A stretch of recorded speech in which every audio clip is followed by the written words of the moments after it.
What's up, Chromies? Merry Christmas. Today, we're going to be reviewing some of the top edtech trends and updates from 2024. My name is John Sowash. Great to be back with you. Great to be back behind the mic, sharing some tips that you can use in your classroom, how to incorporate technology to improve learning and organize your classroom and resources more effectively. Love to connect with you. You can find me on all the socials, including Blue Sky. I do have a profile over there now. I'm at JR Sowash on Twitter, Instagram, YouTube, and now Blue Sky. So join the party if you're not over there. There's a lot going on. Love to connect with you throughout. If you haven't subscribed to the show, love to be one of your regular listens. I try to put out episodes once a month is what I'm able to commit to at this point. The show's gone from a weekly show to a monthly show to a bi-weekly show to whenever I feel like it show, back to a monthly show. Monthly seems to be a good cadence for me. Seems manageable. Hopefully you're able to join us and get some value from this show. You can subscribe over on Spotify, YouTube, Apple Podcast. I'm using AntennaPod on my Android phone, which I think is great. I've talked about that before. So wherever you happen to be, feel free to join us.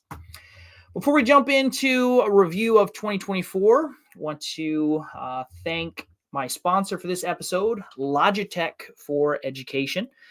Logitech is a name you're probably familiar with. They have been making high-quality hardware for decades. I'm actually recording this right now on the Blue Snowball Ice microphone.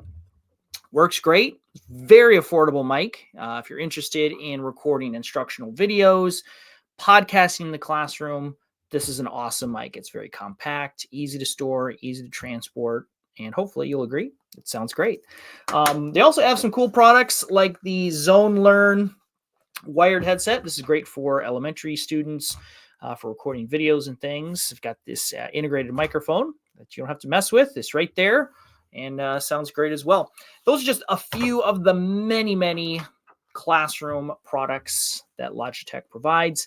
You can learn more by visiting logitech.com/education. I'll be demoing some Logitech tools during my FETC session coming up in January. I'm doing, I think, 6 total sessions at FETC. One of them is titled the Chromebook Creativity Studio. And Logitech has generously provided some hardware for us to use during that session. So if you want to visit Orlando in January, sounds like a pretty good deal to me. Love to see you there. You can use my coupon code FETC25speaker. That'll give you 10% off your conference registrations. Great event. Hope to see you there. Give me a shout out if you're going to be in Orlando. All right. What has transpired in 2024? December's, typically a pretty quiet month for updates. Google pushes out most of their updates right before Thanksgiving, and then they kind of shut down, keep things relatively quiet for the months of December. So there's not like a ton of new features that we need to talk about. So I thought we'd take a little bit of time and look back on what happened in 2024. What kind of updates, new features, trends, controversies, all the things happened. So let's go. I'd love to hear your thoughts. Feel free to leave me a comment on YouTube, over on Twitter, wherever you happen to be. Love to know what your favorite updates, trends, and thoughts are on the past year. Google put out this big graphic. You may have seen it with some of their updates. It's interesting. There's a lot here. It's a little hard to get into and read, but obviously, a lot of AI stuff. We've got some new courses that we've talked about. A lot of new multimedia creation tools, integrations with other third-party tools. There's a lot of integration with FigJam this year. some technical things as well. A lot of new features for Google Docs and Classroom and Slides and all the rest. So that was their graphic, but I thought I'd put together my own and take a look at what happened in 2024. Now, without question, one of the strongest trends is the development of AI tools for teachers. It's been, I think, about 2 years since ChatGPT was introduced publicly. And while we continue to use ChatGPT and Gemini, a lot of education classroom specific tools became quite popular in 2024. Let me pull up my list. So in January, so just under a year ago, I wrote this blog post where I shared some of my favorite AI extensions. Let's take a look at this list and see how many of them are actually still in use. The first one is Merlin. Merlin was interesting because when I initially wrote this post, getting access to ChatGPT was kind of hard. It was frequently at capacity, so you'd try to get in and it would just be like, sorry, please wait. Merlin was an interesting tool at the time because it allowed you to give kind of like backdoor access to ChatGPT if it didn't work. Now that ChatGPT is much more reliable in terms of its access, I haven't touched Merlin in months. Still a great tool. I know a lot of people use it. It's just a way to integrate AI into your everyday tasks, whether it's Gmail or searching. There's lots of ways to do that now, but Merlin was a very early one. Write Assist was another similar tool, allow you to access ChatGPT from your browser. Now that we have a quick access to Gemini, I don't think this is as necessary anymore. So first 2 of 5, probably cross those out. That's how fast things seem to change in EdTech world. Now, the next 3 are very familiar and still very active. Copy Leaks is a tool for checking to see if something was written by AI. We're going to talk more about that in just a minute. Magic School and Brisk have probably become, I mean, it's hard to know for sure, but probably the 2 top AI classroom tools available right now. You could probably throw School AI in there as well. Still great. Still recommend and use those on a regular basis. Love Brisk. I think Brisk is tremendous. But you can see just a rapid expansion of the number of classroom-focused AI tools that have jumped in. I mean, since January, we've added Curapod, Snorkel, Diffit, so many things for Canva. I mean, you could go on and on with the number of things. So it's great. If you like AI, if you're on the AI bandwagon, it is a great time to be alive. There's a lot of stuff to check out. Trend number 2 that we saw in 2024 was the significant improvement in AI image generation. Now, I remember, again, early 2024, just the idea that you could describe an image and then that thing would be brought to fruition was unbelievable. Just absolutely fascinating that you can do that. But frankly, it was pretty hit and miss. And if you ever tried to generate a picture of a human and saw some of the creepy things with hands and feet and stuff like that, you're like, this has got some ways to go still. My favorite tool for image generation continues to be Ideogram. You can see just some of these incredible images here. Ideogram is a great tool. The challenge with it from a classroom perspective is it is a little bit PG-13, so it's not one that I can really recommend for students. But if you're a teacher and you want to create the best possible AI image, I think Ideogram is tremendous. However, I have seen tremendous improvement from Gemini and ChatGPT, but Gemini in particular is really creating some great images right now. So let's try a quick prompt. Create an image of a Christmas tree in a winter scene. Let's see what happens. Much better. Google got into a lot of hot water this spring with some of their intentional bias that they put into Gemini images. It kind of broke for a while as they tried to fix those issues. And it's tremendous. It's really doing a much better job. So if you haven't used Gemini in a while to create images, give it another try because it really has been doing a great job. We'll see where that goes. Image generation is one of the easier ways to introduce students to the concept and some of the skills related to AI usage. Obviously, we want to prepare students for the future, which definitely involves AI, but it's challenging to give them access to some things without having them just blatantly use it to write papers and such. Image generation is kind of a middle ground to allowing that to take place. Let's go down to update number 3, kind of a big deal for the year. It's been almost exactly a year. It was, I think, end of November, December 2023 when Google Bard became Gemini. Now, the name change, more or less irrelevant. It was Bard, it's now Gemini. But in addition to changing the name, Gemini has gotten much more advanced and has developed very drastically over the last 12 months. We just looked at the image creation options.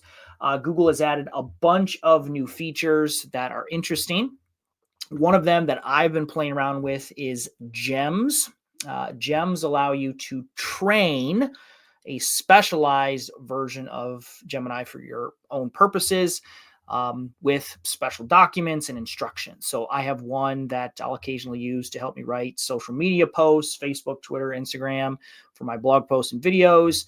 I've created them for lesson planners saying I need a lesson for this, and I've preloaded that with my grade level, content expectations, my standards, examples, things like that. So that is a tremendous, update. ChatGPT has them as well. Custom GPTs is what they call them over there.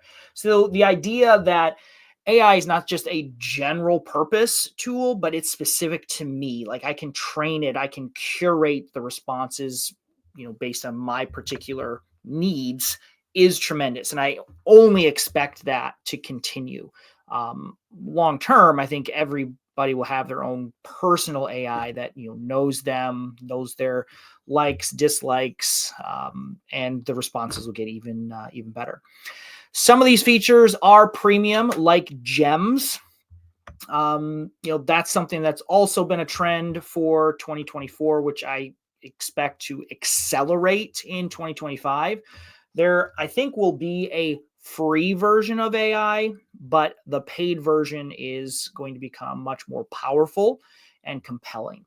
And that gets to we'll do one of our conclusions at the end, but just the challenge of the divide that seems to be happening as technology gets more advanced. You got to pay for access. So a lot of things for Gemini this year. A couple of the other recent developments that I think are significant include the additional privacy protections. So Google is providing kind of a private version of Gemini to all Google Workspace customers. So this means that they will not use your queries for training or any type of human review. I wrote a whole blog post about what this means, and there's a lot of controls in the admin console that allow you to turn it on and turn it off for your staff. That's all free. You don't have to pay. You don't have to upgrade for that. They also just announced that Gemini can be used by users as young as 13. Obviously, your school has full control over who gets access to it, but the terms of service have been lowered all the way down to 13. So some good things from Google related to AI this year. They definitely were hustling to catch up with OpenAI with the announcement of ChatGPT. Google has a lot of technical skills in this area, but they were slow to capitalize on them out of abundance of caution. Google has an existing business model and reputation and customers that they have to think about, something that OpenAI doesn't have, so they can be a little more aggressive. But we're seeing that Google's kind of, at least in my opinion, pulling up, getting a little bit more on par with what ChatGPT is offering. Update number 4 that I think is worth remembering from the past year is NotebookLM. Of all the AI tools that we've talked about so far and that were launched this past year, I think NotebookLM deserves the prize. If I were giving, awards, NotebookLM without question would receive one of those awards. If you haven't been using it, aren't familiar with NotebookLM, it's a very unique product. It allows you to upload your own resources, and then it will use AI to allow you to query those resources, which is very unique. It's not just randomly picking stuff from the web. It's only looking at the things that you are providing for it. This makes it a really great tool for studying and creating classroom resources. The example that I've used several times is I loaded a notebook with all of the resources related to The Great Gatsby, the book itself, my study guides, my lesson plans, instructions, summaries, put all that in there, and then it can create quiz questions, review guides, character lists, vocabulary lists. And then the craziest one, which we talked about a couple months ago, is the audio summary. Absolutely unbelievable. It creates an AI created podcast with 2 hosts, male and female host, and I swear you would think they were humans.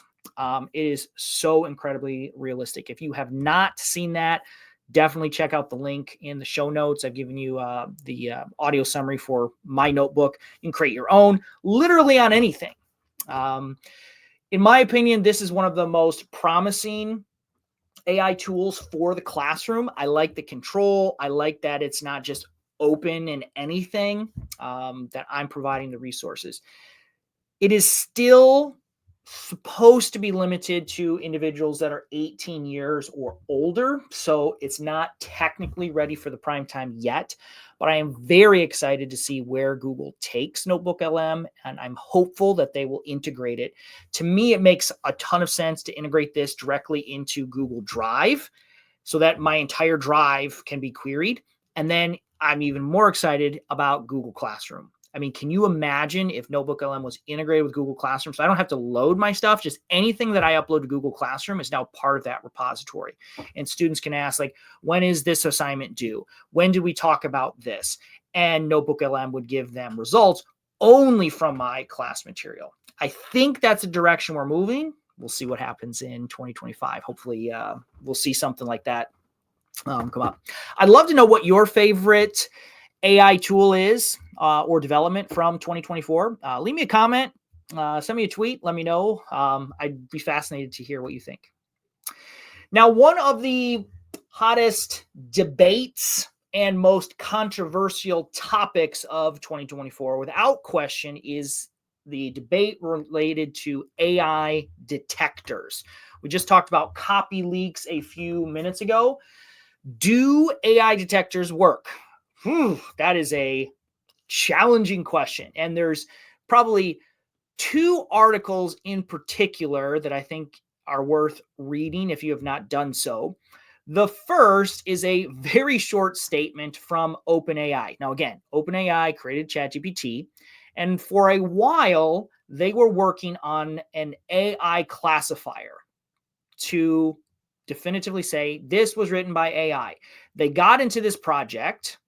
And then about, I don't know if there's a date on this. Yeah, July 20th, 2023, they put a statement out that says, as of July 20th, 2023, the AI classifier is no longer available due to its low rate of accuracy. In other words, it doesn't work, and we don't think AI detection is currently possible. So there's like, gee, if the people who are creating the AI don't think that they can detect the AI, how does anybody else think that they can? Well, the counterpoint to that would be this research report from turnitin.com. turn it in. They've been detecting student plagiarism for decades at this point. They have a new component to their plagiarism detector that supposedly checks for AI. And they have linked to a research article that says that their AI detector is the most accurate. So you can read both of those. You can come up with your own decisions and conclusions, but without question, that was a hotly debated topic this past year. I did my own demos, testing out, AI written articles that I created and original student articles that I've collected, running them through different detectors to determine the accuracy. I have my concerns as well. One of the big things that I have noticed is that the length of the assignment has a significant impact on the accuracy of the results.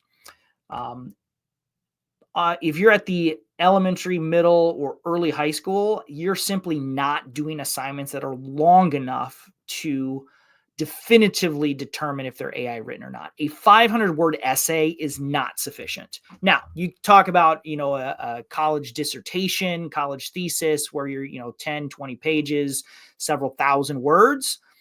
Okay, we might be able to have a different conversation, but for the most part, at the K-12 level, AI detection seems very challenging. And I've done many workshops on this, worked with hundreds and hundreds of teachers across the country.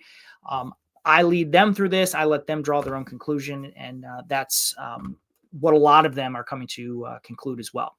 We'll see what happens in 2025. Obviously, regardless of whether or not AI detectors work, this is a huge concern for teachers. How do we allow students to use AI, but also maintain academic integrity in the classroom?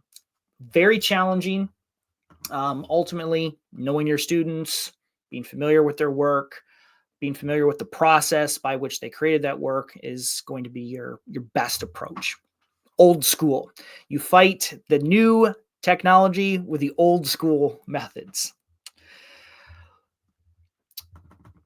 Number 6, one trend that I'm very pleased about is the expansion of Chromebook PLUS devices. Chromebooks have been around for a long time, but they've primarily been inexpensive, cheap devices. And teachers don't want to use devices designed for middle school students. And a couple years ago, Google came up with the idea of the Chromebook PLUS line. These Plus laptops feature, high-res screens, much more powerful processors, and some, advanced features. The availability and diversity of Chromebook PLUS devices has only expanded this year, which is absolutely awesome. And I'm thrilled that more and more schools are encouraging teachers to adopt Chromebooks. It has been a continual source of bewilderment for me that schools hand Chromebooks to students, and many teachers, not all, but many teachers have no experience or very, very little experience using Chromebook. Chrome browser is great, but it is not a Chromebook. You really need to have experience with the Chromebook if your school is one-to-one with them. Now we have devices that support professionals. The one I'm using here, this is the Asus CX5400. Backlit keyboard, HD screen, convertible, touchscreen, garage stylus, absolutely awesome. And there's some cool new AI features as well. Help me read, help me write, help me summarize. AI generated backgrounds and tab organization, lots of cool stuff that's included with Chromebook PLUS devices. This is a great time of year to pick up a Chromebook PLUS device. Lots of sales for the holidays. Best Buy, in my opinion, has the best options. I'm actually have been working with my father-in-law, who is a lifelong MacBook user, but his Mac is starting to get a little old, and he asked me over Thanksgiving if I thought a Chromebook would be a good option for him to consider. It's been a long time since he bought a laptop. Most of the time it's been a part of his job. He's retired now, and so he's considering, do I really want to spend $1,200 on a MacBook? Maybe that $400 Chromebook could do well. So I'm working with him. I don't push anybody into Chrome, without asking some key questions to make sure that it's going to work for them. But that's one trend that I have seen. I'm very pleased with this year is the availability of these Plus devices, and just the fact that more and more schools are recommending them for their teachers. All right, let's get into some Google updates, some things that Google has announced and launched this year. Before we look at some of those updates, one trend, like it or not, that we have to talk about is that premium is getting better and free is getting more mediocre. Google updated and released a lot of new products and features, but the vast majority of them are only available for EDU Plus districts. The premium tier has been Google's focus this year without question. I was looking back at a list of updates, and I think 75% of them were premium only. Now, let's take a quick just review, because I get this question a lot, and I'm bummed that this is the case, but there is a lot of confusion about what is premium, how do you get it, how much does it cost, and so on. So Google now has 3 tiers. Okay, these are your upgrade options. Option number 1 is called Google Workspace for Education Fundamentals. This is the free version. If you don't pay, this is what you get. This is G Suite for Education, Google Workspace for Education. It's been around forever. So that's option 1. Everything that was on all of Google was in there and continues to be free. They didn't take anything away. But as they add new features, some of them are linked to the premium tiers. So the next option is Google Workspace for Education Standard. Now, this one is not very popular. I think I only have maybe one district that has Standard. This one doesn't really provide any teacher-focused features. The elements of Education Standard are really more for IT departments. The cost for Education Standard is $3 per student per year. And I'll link to the blog post. You can look, and this is always updating and changing. So I try to keep up, but it's hard. And then the next option is Google Workspace for Education Plus. And this is the Cadillac version, the highest tier. You get everything. Okay. The cost for this license is $5 per student per year, and includes all of the admin features and all of the teacher features. So advancements for Google Classroom and Google Drive and Google Meet, tons of stuff. This is the one that the vast majority of schools have. I think it's a good deal. And honestly, it's only becoming a better deal. They have not raised the price, but they've added, I don't even know, doubled or tripled the number of features inside of this edition. So those are your 3 options. You have Fundamentals, Standard, and Plus. Now, there is one additional option called Teaching and Learning. Now, this is an interesting one. Education Standard and Education Plus have to be your entire student body. You license your entire domain. You can't just pick and choose a few people. Teaching and Learning gives you a lot more flexibility. This allows you to license only the people who are actually going to utilize these tools. Look, I am a practical guy. I worked with dozens, hundreds of school districts. In every district, there's a handful of people who are going to use every single feature you give to them, and there's a handful of people who are not even going to know they have a Gmail account. It's the way it goes. So why pay for the people who aren't going to use it? That's what Teaching and Learning is. You can purchase as many or as few licenses as you want. You only purchase them for your teachers. And this is $4 a user a month. So it's $50 a year is what it breaks down to. Now, this is not going to give you any of the like data analysis features or IT security features. These are all more like teacher focused things. The Google Classroom stuff, the Google Meet stuff, Google Drive, things, Gmail, upgrades, stuff like that. It's great. And it's super affordable, $50 a year. You can buy one, you can buy 100, totally up to you. So those are your three options plus the kind of the third choice with the teaching and learning upgrade. I don't know if Google has plans to raise the prices, but they've added a lot of new features. And it might be possible for your district to potentially eliminate some of the other things you're paying for. So we have interactive YouTube videos, kind of similar to Edpuzzle. We have e-signatures for Google Docs, kind of similar to DocuSign or something like that. So you kind of have to think, could we get away? I've got some districts who have eliminated some other licenses and got the EU Plus subscription. Instead of using Zoom Premium, you've got Google Meet. You'll have to make those decisions, but it might not be a terrible idea to look into.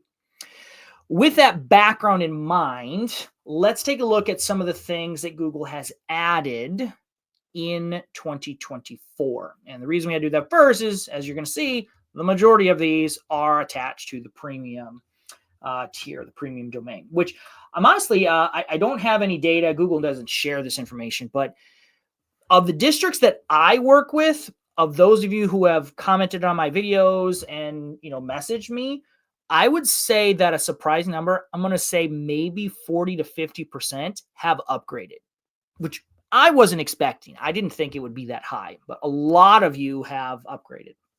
So here we go. First off, we've got some updates to Google Drive, Docs, Slides, Sheets, Forms, and so on. Custom building blocks for Google Docs. That's an awesome update. If you've got, rubrics and worksheet templates, essay style formatting that you use on a regular basis, you can create a building block for those and put them into your document very quickly. I wrote a blog post about this with some examples, assignment directions, district forms like expense reports and referrals, curriculum mapping projects, lesson planning templates. Those are great uses for this building block feature. Everybody gets building blocks, only the premium districts get custom building blocks. Another interesting one were the tabs. This is a free update. Everybody got that one. We've talked about this one several times the last couple months. You can now add multiple tabs to Google Docs, which I think is super, super handy. I've been using it a ton. One thing that I'd love to see Google add is, right now I have a bunch of documents and I would love to be able to select all of them and then merge them all into a single document with multiple tabs. That would be awesome. Doesn't exist currently, but Google, if you're listening, hey, help us out. Elementary teachers, you might be excited to learn that Google added a bunch of handwriting fonts. This was a big deal. They announced this, I think, back in January, February. So if you go to fonts.google.com, there's a filter for handwriting, and there are, I don't even know, 25, 30 different options. I know handwriting style fonts are a big deal at the elementary level. So hopefully you can find one that works for you. We have some premium updates as well related to AI. Google Slides now has the ability to remove image backgrounds, which is pretty cool. I do use this one quite regularly. You just click an image and then there's a little background removal option, similar to what you have in Canva. Just saves me a step from having to go to Canva, remove the image, and then drop it back into Slides. That update there is an AI update. So that requires the Gemini add-on, which gives you the enhanced AI-related features. Let's move on to Google Classroom. Classroom got a lot of updates this year as well. We've got student groups, which I absolutely love. It makes my life a lot easier. So rather than having to select students individually over and over again, I can now create a persistent group. This is study group A, study group B, and use those all throughout the semester. We got interactive YouTube videos. We did talk about that, the ability to add questions to a YouTube video as a check for understanding. AI will even generate those questions for you, which is awesome. And then one of the updates that I think is most impressive is the integration with Read Along. So Read Along is a feature that Google has been working on for quite a while. I think since 2019. And it was an Android app, but it's now integrated into Google Classroom for premium customers, and allows you to select books, assign them to students, see their reading fluency, frequently missed words, and stuff like that. They've also announced, this isn't available yet, but they're adding a feature where it will generate a list of words frequently missed by a student. So it notes that, hey, you keep messing up the word vacuum or whatever. And then it'll use AI to write a story that uses those words, a healthy amount of times to give that student more practice. That feature is not live, but it's supposed to be coming in 2025. Very impressive. If you're an elementary teacher, you probably have felt a little left out in terms of updates for Google Classroom, but Read Along is the one that you definitely should check out if you have not already. It's really nice, very slick. And then finally, we said hello to a new tool and goodbye to an old tool. Jamboard will officially enter the Google graveyard on January 1st of 2025. You really can't do anything with it now anyways. It's been disabled. It's read only. We've talked about alternatives. You can convert them to FigJams. You can use Canva Whiteboard, Lumio. There's lots of different options. So Jamboard, you are a good friend. So long. And we are welcoming a brand new tool called Google Vids. Now, Vids is only available, again, for premium workspace users. It is interesting.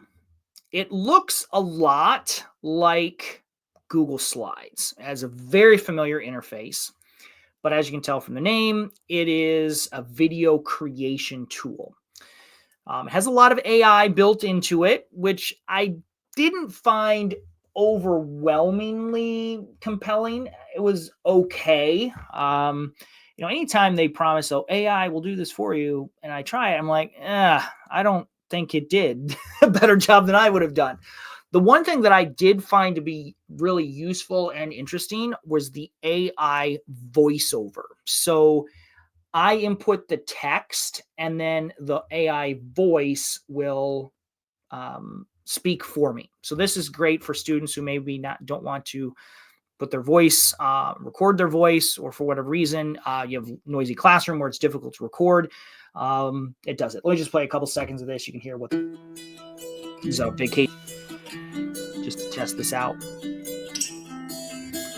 This next slide will have the AI voice on it. Nope, not that slide.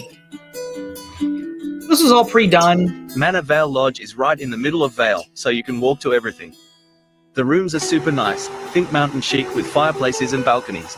So I wrote that. The voice is, speaking it. You can pick your voice. I picked the British accent, I guess. So it's an interesting tool. I haven't used it a ton. It's not what I would call it's not a professional video tool. So like for my YouTube videos, I'm using WeVideo for that. It's more of I want to turn this presentation into a video. So it's kind of its own interesting category of tool, a little bit different than what you might expect when you would think, Google's going to create a video editor. So try it out if you have a chance. I think it's great for class projects. It's a lot easier to get started with and use because it's built on kind of a Google Slides foundation. So we'll see where that heads. Obviously, one of the things Google constantly has to deal with, and it's a problem of their own making, is, okay, Google, you created this new thing. How long are you going to support it? How long is it going to be here? Because Google does have a reputation for, promoting a tool, and then when it finds out that not enough people are using it, so long. Jamboard would be an example. Google Reader would be an example. If you're a gamer, Google's cloud gaming platform would be an example of that. So I don't have an answer for you. I'm kind of equally scarred from some of the jarring cancellations of previous products as well. So I'm kind of keeping my cautiously optimistic, I guess we should say. Well, those are 10 major updates from this past year. But before we wrap things up, I want to ask one final question. Was education actually improved in 2024 as a result of these, trends, updates, new technologies? It's a tricky question to answer. I don't want to just fall into the trap of, oh, shiny new thing, look how cool it is. I want to critically analyze some of these things. Are these actually leading to a better classroom experience? Are they helping teachers, teach more effectively? Are they leading to better learning outcomes? We are certainly still recovering from the COVID pandemic. Learning loss is a real thing. There's a recent report that showed that the lockdowns had a tremendously negative impact on students of a school age, and we are trying to climb out of that. I'm reminded of a famous book, perhaps you read in high school or college, The Tale of Two Cities by Charles Dickens. The opening lines read, "It was the best of times, it was the worst of times, it was the age of wisdom, the age of foolishness, the epoch of belief, the epoch of incredulity, the season of light, the season of darkness, the spring of hope, the winter of despair."